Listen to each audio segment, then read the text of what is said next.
the advantage of attending HBCUs.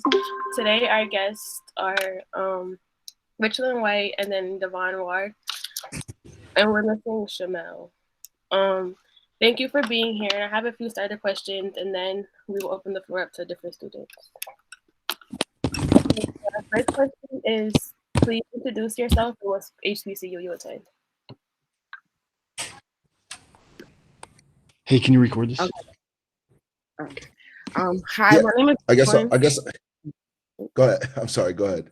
My bad. My name is Richlyn. I attended Elizabeth City State University in Elizabeth City, North Carolina. I graduated in 2019 with a bachelor's in criminal justice.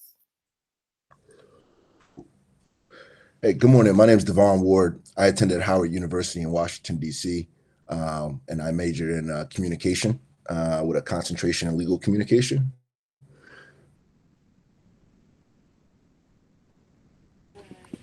Okay, thank you. And Friday. Hey, Sheree, can I interrupt for a second? Yeah, go ahead.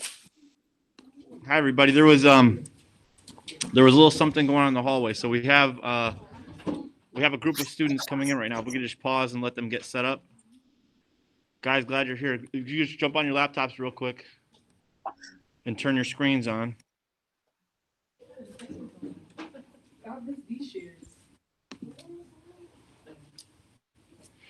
So I don't know if these guys said this, but Richlyn was a student at CTRA.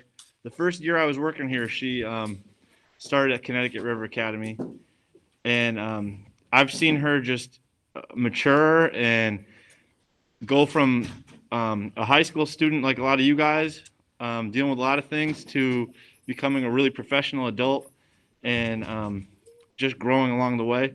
Really an alumni I'm super proud of. And then DeVaughn Ward, me and him had the same bus back in high school, and he's been super successful since then. I'm really feel privileged that he was willing to jump on a call with us today, and I think you guys are going to get a lot out of being able to communicate with him for a little bit. The link? It's already on the Google Meet. Like, go to the home screen and it's there. It says, no. All right, you guys could continue. I think they can hear. Okay, so for our second question is, why did you choose to attend an HBCU over like other colleges? Okay, I'll go first. I'm from Hartford, so as you all know, we don't really have a lot of schools that more so are focused and reflect our community. So I felt like it was important for me to go to a school, being African American, and I mean, Hartford is so diverse, and I wanted to learn a little bit more about my culture and be more around other African Americans, and just try to learn as much as I could. I felt like getting outside of my environment, it was what was best for me. I love the fact that CTRA provided such a array of diversity, and that made me want to go out and venture out in the world.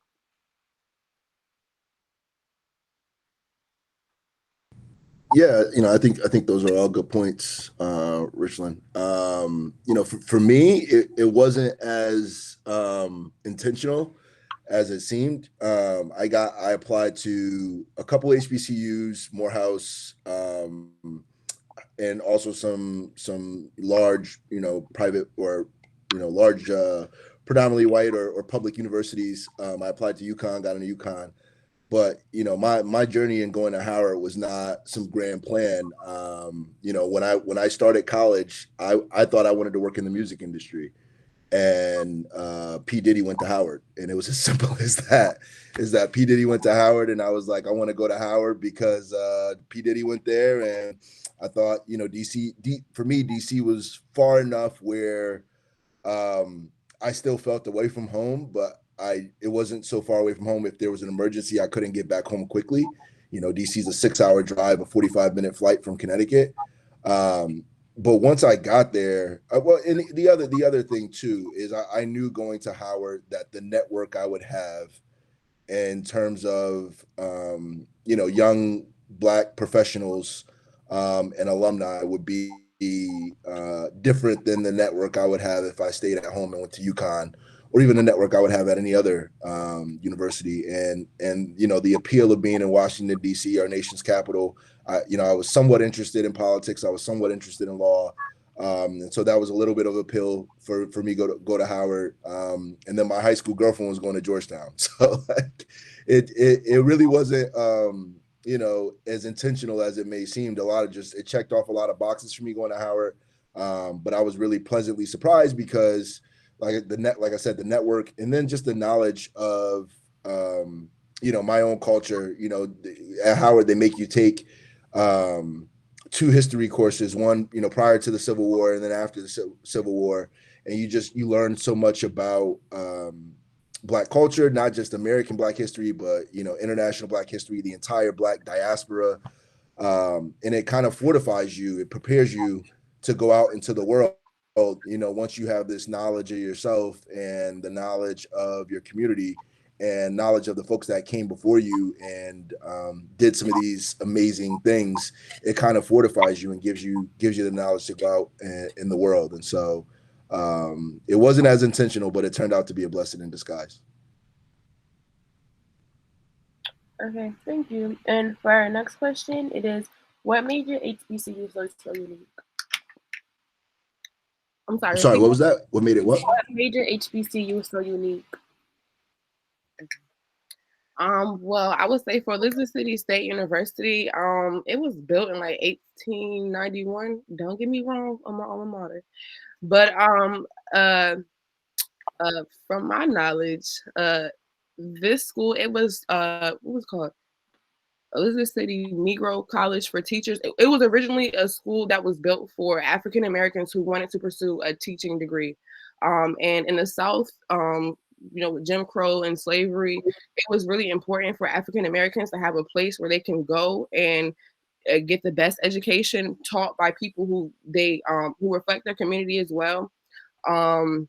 And also you have to keep in mind that down here in the South, schools were segregated back in the day. So that's why we have schools allocated specifically for African Americans. That way they can receive a higher education.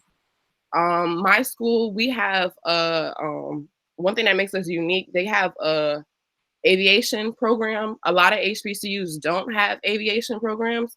I joined a sorority. I'm a member of Delta Sigma Theta, and I know I have a neo who actually is into trying to be a pilot, getting her pilot license. And that's something that's big because you don't see a lot of African Americans driving planes or doing any of that. So to me, my school, it kind of allowed people from all different walks of life to basically open the door to anything that they want to be in life, as long as they utilize their education and put it forward something good. Yeah, for Howard University. So, the story of Howard University is the reason why it's based in DC is it's the former site of the Freedmen's Bureau. And after the Civil War, there was a big concern about, what do you do with all these slaves? And so they created this government agency called the Freedmen's Bureau. And it actually it's the original site of where Howard University is in Washington, D.C. The other interesting part about Howard University is it is one of the few HBCUs that receives federal appropriations every year. We're written into the congressional budget every year because we're in Washington, D.C. The other interesting part about Howard is they have a law school, they have a hospital, and so there's about 8,000 undergrads, but then there's about 4,000 graduates. And Howard University has, they say they have the largest amount of doctors, lawyers, African-American doctors and lawyers in the country. And it makes sense because, even in the early 1900s when, folks like W.E.B. Du Bois or Alan Bunch, they got these degrees from Yale or Harvard. They couldn't teach at Yale and Harvard, so they had to go teach at Howard University. And even the doctors and the dentists and the lawyers, there was nowhere for them to get their degrees from. And so they all went to Howard University. The other cool part about Howard is the only HBCU to have a Supreme Court justice have attended the university. So Thurgood Marshall went to Howard. We're also the only HBCU to have a vice president attend. Kamala Harris went to Howard. And so, you know, Howard's a school of a number of firsts. Yeah, I think we had the first Black UN ambassador and Andrew Young.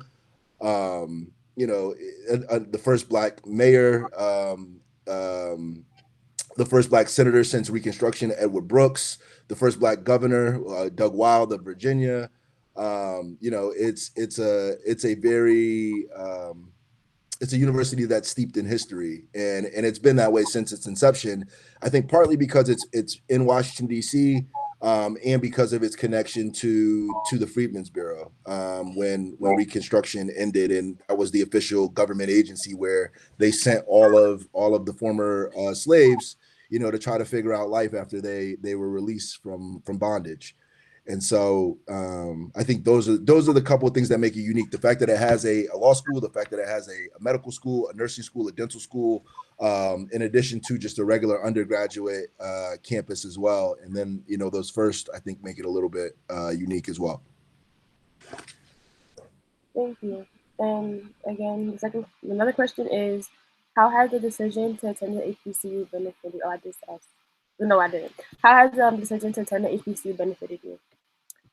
I will say I feel like it was the best decision. So I'm just gonna give you guys the real. I left the day I crossed the stage. Right after I graduated, I went home and I packed my bags and I said I'm out of Connecticut. And that entire summer, I just stayed down here down south.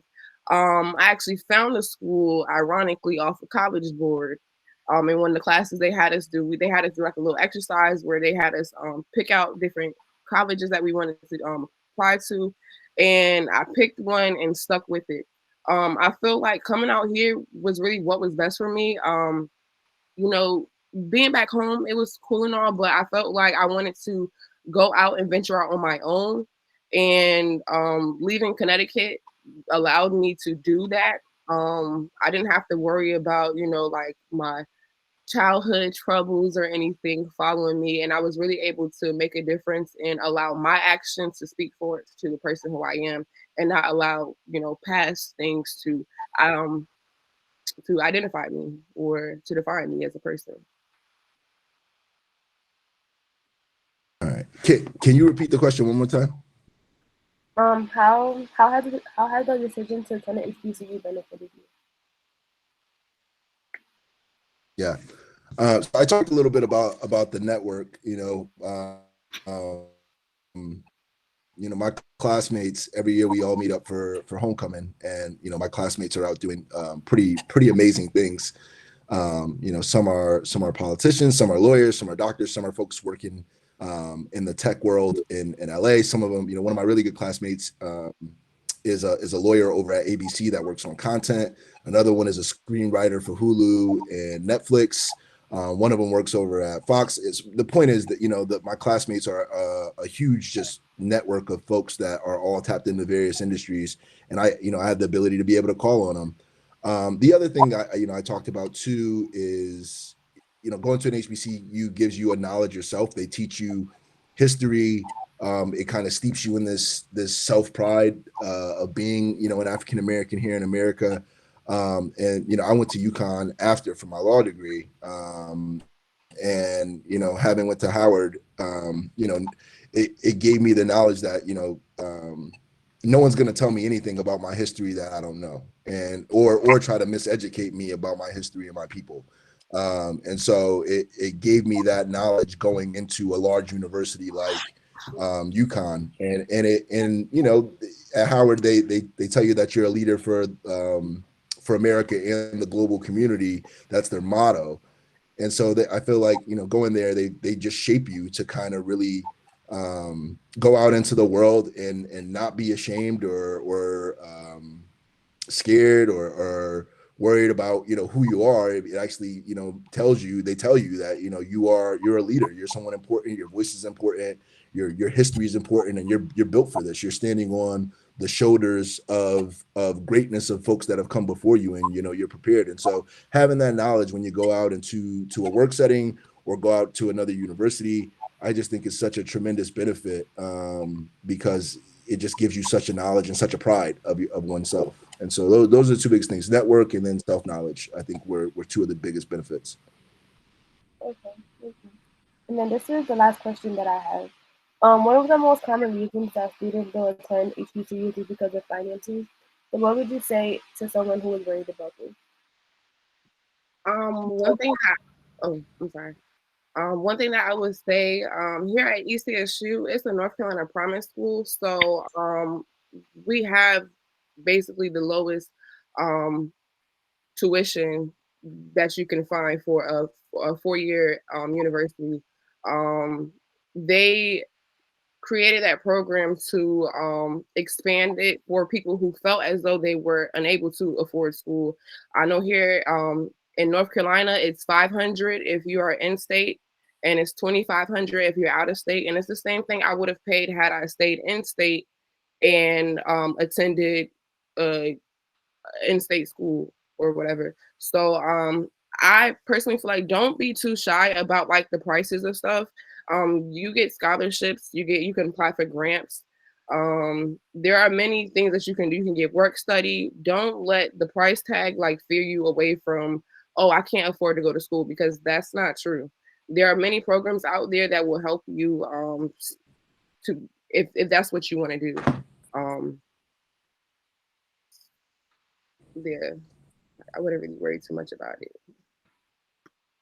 So for Howard, I talked a little bit about how Howard gets an annual federal appropriation, and because they do, it allows them to, fulfill the mission of their school, which is educating more Black and brown folks. And the cost to go to Howard is actually really low for comparative universities in the DC area. Howard's tuition right now for full room and board is around $25,000. And when I went, it was about $22,000. And I've been out of college. I graduated in 2008, so I've been out of college for 13 years. And when I went, it was 22,000. It's about 25,000 right now for room and board. And comparing that to some other schools in DC, Georgetown, 50,000. George Washington University is about 50,000. University of Maryland, I think is probably high 20s or low 30,000s. Howard's a tremendous value, and part of that is because part of their annual budget is subsidized by the federal government, which allows them to fulfill their mission in terms of educating the most Black and brown people. Their mission is not they are a private university, but they are not in the interest of making a profit, or holding on to some huge endowment. So the cost is really cost affordable. And then, as Richlyn said, I when I got there, I didn't have a scholarship, but I got good enough grades where I got a ton of scholarships after I got to Howard, and I didn't have to pay even the low tuition that it was. I didn't have to pay the full thing once I got there because I was able to get some scholarships. And the financial aid office there is really good at looking out for what scholarships you qualify for. And so, I would also echo Richlyn's comments in that, if you're interested in going to a HBCU or any school, you have to do a cost benefit analysis to figure out whether the cost is going to justify the degree that you're going to get at the end. But there also are ways to try to make it work and to try to develop a plan if it's really what you want to do, because there are scholarships available. And if I'm a little bit biased, but I would say Howard's a tremendous value, and everybody should take a look at it. And I want to say too that Howard it's a HBCU, which means it's a historically Black college, but there's plenty of white people, Latino people, Indian people that go there, especially for our graduate programs. There's plenty of dentists, nurses, doctors, lawyers that are not Black that go to Howard University and get their degrees. And so, if you're somebody who's not, of African descent, don't let that discourage you either. There's plenty of Black and brown people, or people who are not Black and brown, that go there. It's a historically Black college. It was founded historically for Black people, but it does not discriminate. Anybody can go there. So. Thank you. Okay. So that was all the questions. So now I will open the floor to any students if you have any questions. And my bad, I would just like to add in real quick. I have one of my neos. Naja. She's actually a graduating senior. She'll be graduating this Saturday. So I felt that if you guys want more direct questions from someone in school right now, Naja. So yeah. Thank you. So if y'all have any questions, hit her up too. Yeah. So if y'all have any other questions, I can. I'm sorry. What did you say? I was talking to them. They could ask questions. So.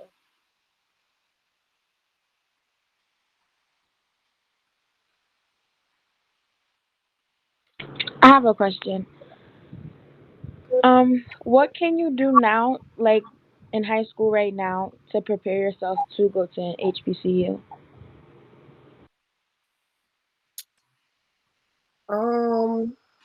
Research. Look into different schools. Look into different areas. Figure out like what works for you, because like down here in North Carolina, um I mean, being young, you have party schools, you have schools that aren't so much party schools, you have schools that are in cities, schools that are in the rural country. So you really, it's, in my opinion, I think you should try to figure out like, where do you see yourself at, like what type of environment do you see yourself at, and what type of environment do you feel like you will best thrive in. So for me, being in Hartford is a city. I came out here to Elizabeth City thinking it was the city, and it's not the city. I'm in the pure country. But I feel like that's what helped me focus more on my education, because I didn't have all those outside distractions. Um, and to piggyback off of her, when looking for schools or something that can prepare you, basically, when you're in high school, as far as your grades, that's a good thing to start. Like, it doesn't matter, like, and then find a niche. So for example, like when I was in high school, I was into like arts. So I'm graduating in graphic design. So I like arts, theater, music. I like all of that type of stuff. So like she said, if you know what kind of direction you're trying to go in as far as your degree or what you want to like major in, you know what I'm saying? Look for schools that have good programs. Like, you know what I'm saying? You don't want to be somewhere where you feel like, oh, okay, I can't really find something to do, or I'm not appreciated, or I want to do this, that, and third, but I don't have the opportunity to do that. So really look at those things, like really pay attention.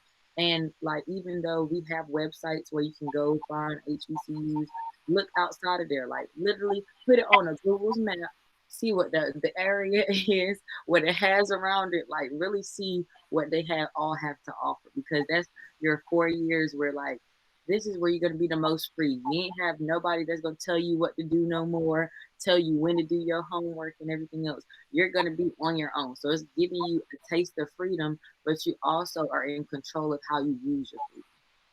And school size matters as well. School size matters as well.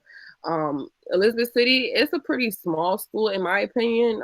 My freshman year, I was able to know everybody within like the first couple of weeks, which I think it was helpful in building relationships and networking, and establishing long-term relationships with these people, because these are my classmates, but they become family.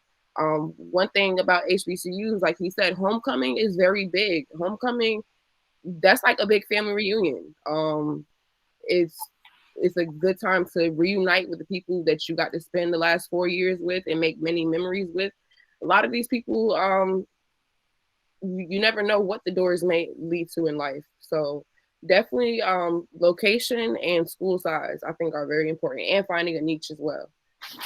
And your friends that you find in college, you want to become your lifelong, friends. Those type of, interactions you have, those people that you find in college, because it's different when y'all in high school, But when you live with a person every day, you really get to know like people and how to really, adapt to certain things. You're gonna meet a whole plethora of people that you've never met before. So it gives you a little bit of diversity of like, this is how other people are around me in the world. So, adapt to everybody.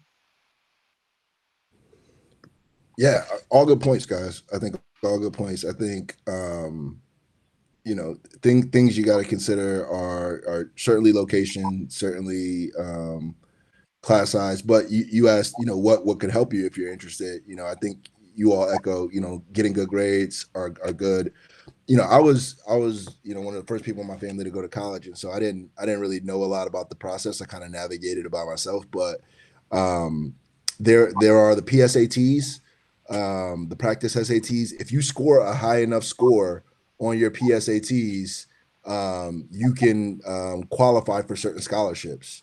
And I didn't know that. I didn't even know what the PSATs were. I knew the SATs. I knew I had to take the SATs to attend college, but I did not know about the PSATs. And so one thing I would encourage, folks to do is to take the PSATs. You take them in your sophomore year. And if you score high enough on it, you may be eligible for certain national merit scholarship is one of them. But you may be eligible for certain scholarships. I don't know, HBCUs look at those. Certainly look at your grades. They look at your extracurricular activities and your life story to see how you're going to fit in with the shape of the character of the university.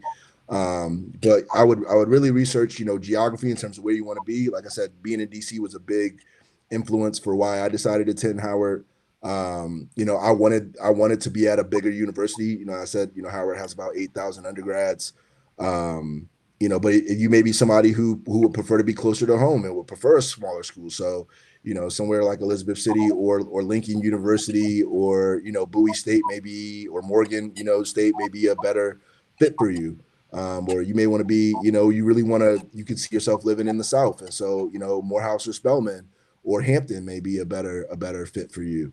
So it's really a personalized journey. But the things I would say is, get good grades, take the PSATs, take the SATs, write a compelling college essay will be if you're interested. Thank you. Anybody else have any other questions? I got a question. So I have a question for each of you, but for DeVaughn first. Could you talked about, guys, can you stop for a second?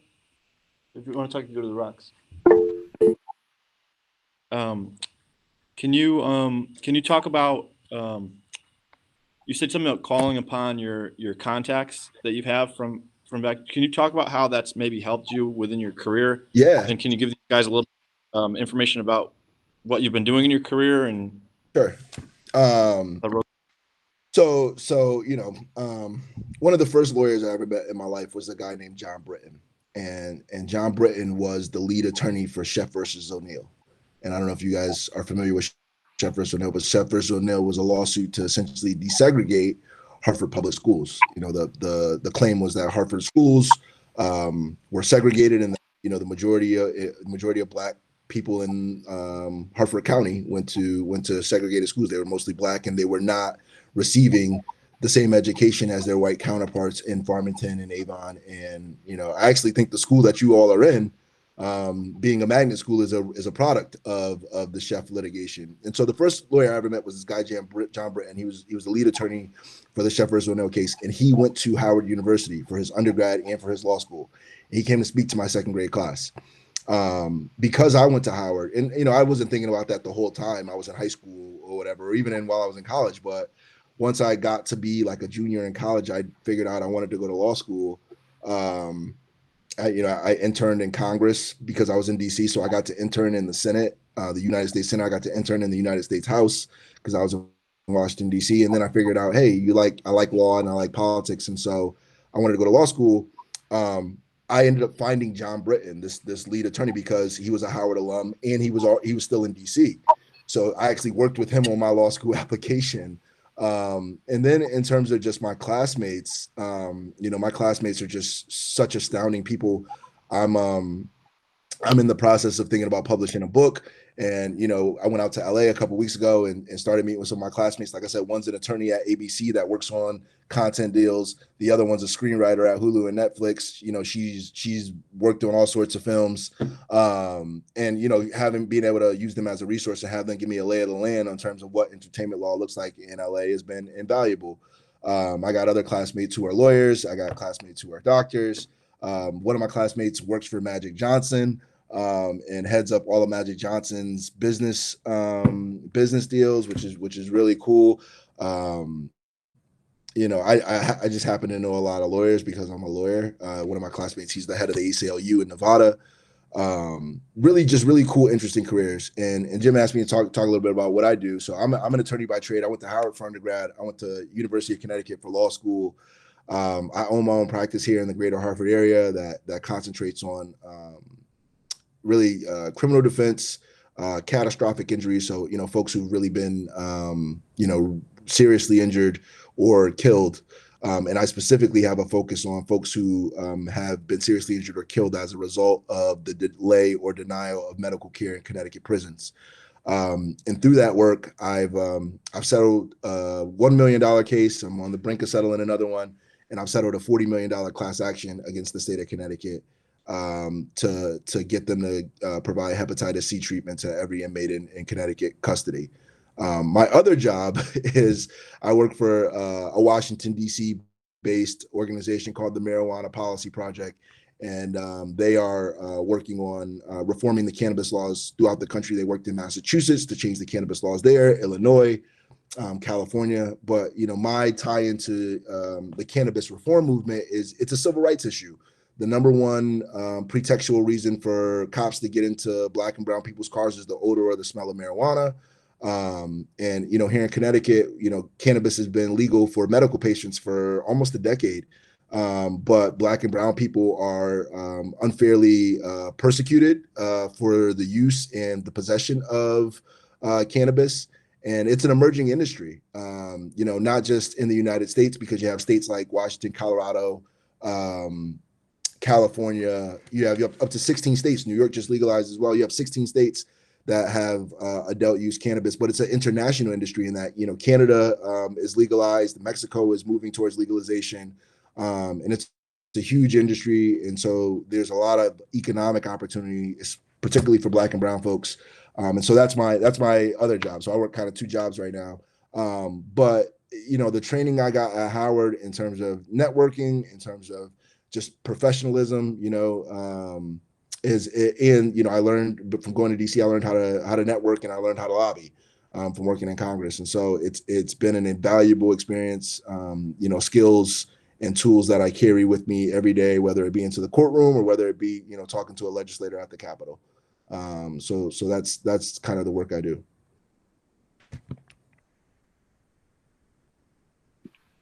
Anybody else? Well, I have one question for Richlyn. You said that you were in a sorority, right? Mhm. Like, would you like recommend joining one, or like what's like the best part of like being in a sorority? Okay. So actually, my sorority was founded at Howard University on January 3rd, 1919. So I feel like being a member of a sorority is really big, and it's great for networking. It allows me to interact with people of many ages, young and old, go to different conferences all over the country. I have sorors all over the place. And it gives you a sense of security, to where I feel as though I'm not really worried about things going wrong in life, because I feel as though my foundation has laid for me. We try to look out for each other. So I know that I just got like a brain fart. I'm sorry. Ask the question again. I said, oh, what did I say? I said, why? Like, would you recommend joining a sorority, and like, what's the best part of being in a sorority? Okay. So in our org, any org specifically, they look for people who are able to provide something. Well, not really provide something, but they look for people who are well-rounded, and it allows you to network with people. So, for example, Naj is a graphic designer major. It's the same thing how, you know, with him and his friends and stuff that he met in school, networking. Let me see what else. What else do we do? We do a lot of community service. It's not really what it's caked up to be on TV. Okay. All that partying and stuff. I mean, it's cool and all. That's like the icing on the cake. But we do a lot of like meetings, community service, fundraising, meetings, conferences, more meetings. And I guess the best part for me is I don't have siblings. Oh, yeah. So to have, sisters everywhere, and you got to think about it, these organizations aren't just at schools. We have sorors that's in Korea. We have them all over, you know what I'm saying, all over the world. So it's like one of those things, it puts you in a different pool to like get outside of your comfort zone. When I think about it, I'm like, we have all of this. You have this whole earth, this whole world to explore, experience stuff. So me, I just, take it as I like networking. I like to see different things, and like to piggyback off of her also, as far as like organizations, um, it builds a certain type of skill, like, to you really have, I guess, something that other people don't. Like if you ever consider a sorority or even fraternities for males, you always have something. It's like a home wherever you are. If you have a brother or a sister wherever you go, you feel more comfortable. You wouldn't feel as much fearful of certain things. So it's like, it's like she said, it's like the laying ground that you can do or go anywhere and be all right. Mm-hmm. And then you have a whole bunch of mentors that you can call on. And they range from all ages. Like I talk to like a 70-year-old about every week. And it's weird because like we're like best friends, but I mean that's not something you normally will be able to have done, I think, outside of a sorority. I mean, you still can, but I think being in a sorority kind of makes it easier to do all of that. And plus they're there throughout like all of our big life accomplishments, graduation, marriage, kids, funerals. Like when I have my funeral, they'll have a service for me. It's a lifetime commitment. It's not something that I just did in college. It's something that goes with you once you leave college. So I would recommend it. I feel like it really does put yourself out there. It kind of put a little razzle dazzle to you. So yeah, any other questions that you guys ever have about any sororities, you can always reach out to me or anything. So I'm not in a sorority or a fraternity, but as Richlyn mentioned, there's a number of them were founded at Howard University. Delta Sigma Theta, Alpha Kappa Alpha, Omega Psi Phi, Sigma Beta Gamma. I mean, if you think every Black sorority or fraternity, with the exception of the Alphas, the Kappas, were founded at Howard University. And so, I probably know more about, a lot more fraternities and sororities than some people. And I would say, they are, I just want to echo, they are huge networks from college all the way up until your adulthood. You all probably know Kamala Harris. A big part of Kamala Harris's success has been the fact that she's an AKA, she's an Alpha Kappa Alpha, and she's used that platform and that network of folks to help get her elected, whether in California or whether nationally. That sorority is backed her.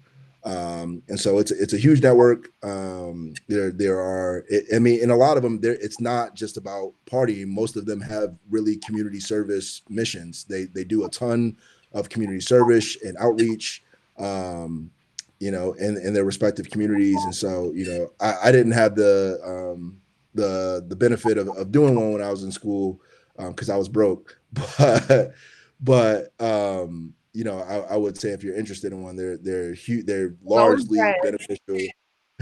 They're largely beneficial organizations, and you can even if you graduate and you decide not to do it, you can do grad chapter or alumni chapter here in Hartford and in most major cities too, if you don't have the chance to do it while you're in school. But they're really community service driven organizations that offer huge networking opportunities. So it's my 2 cents. I have a question. Do you feel like it's easier to join a sorority while you're in college or outside? Because my mom's a Delta too, but she did it like all after. Okay. I would say I don't think you can say if it's easier, but really it's all about what you want to experience. Because what I say is in college, because we are younger, you know what I'm saying, we have best of both worlds. You know what I'm saying? I feel like I can have fun, but I still know how to, you know, take care of my business and everything else. It's basically like an entry level, because then once you get older and you just taking care of your business, you already know how to work the, you know, the ropes and everything else. So like normally, even when you see videos, and if y'all ever watch the Yard and stuff like that, they're probably undergrads, you know, strolling, and all of the other stuff normally comes, you know, in undergrad season. So that means basically when you are in college, that's when they be doing all of the fun stuff and everything else. So I would say, you know, it just depends. Like, but I mean, being quite honest, I mean, it's not that easy to join a sorority. So it's really competitive. And that's why it's good to work on yourself and find your niche to be able to make yourself stand out. Because that's what we look for. We want to know like what makes you stand out, because that's what's going to make me want you. But I would say, I mean, it's give or take. For me, I feel like the hardest part was kind of being in school, being nervous of my peers coming out. And then, you know, once I did finally come out, you have to take in consideration the attention that you get. I don't really like a lot of attention. So to me, I think probably I could have kind of waited. Like I could have waited a little bit, but at the same time, it was great to experience it. You get to meet a lot of like youthful people as well from other different schools. So that was cool going and traveling around.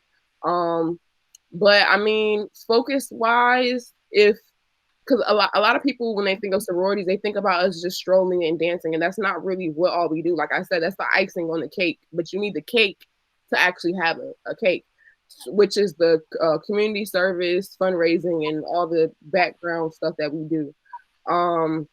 So I think if you're someone who feel like you may get a little distracted or a little attention happy, then maybe it might be best for you to wait once you graduate, because it's very focused and it's not a lot of the extra distractions and stuff. But I mean, it's really up to you. It's a toss up, because when you're in school, you have school. You still cannot neglect your schoolwork. You're there to be in school. That's the whole thing. And that's why you might have to wait, because it's a lot. It's a lot. Like you have to maintain yourself.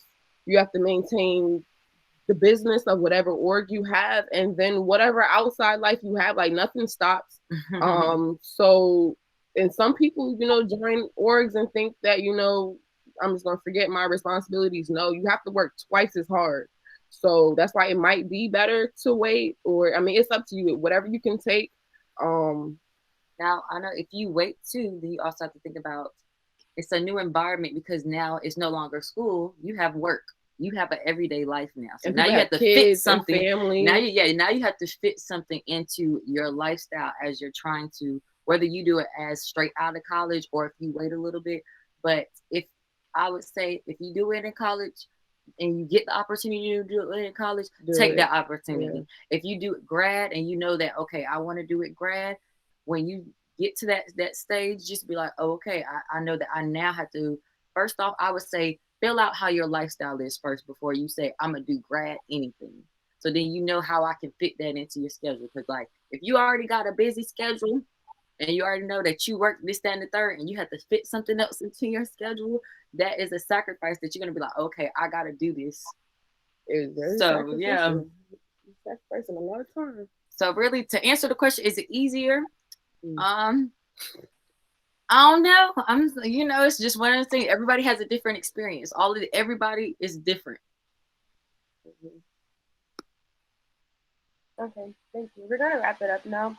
So I just want to thank you to our guests for taking the time out of your day to talk to us, and we appreciate your time and advice. Scholars, if you're interested in discussing the topic more, please talk to Foran or any of the counselors. And yeah, thank you guys. Have a good day. Thank you guys for having me, and Jim, thank you for inviting me. And you guys keep your studies up. Be safe. Be well. Pleasure seeing you all. All right. Yeah, thank you so much. And thank you again for the opportunity. Thank you, Mr. Foran, and I hope you all have a good day. And just continue to stay scholars. I promise it will get you far in life. Thanks, Richlyn. Listen to Mr. Foran, okay? Have a good day, y'all. Thank you. You're welcome. Bye.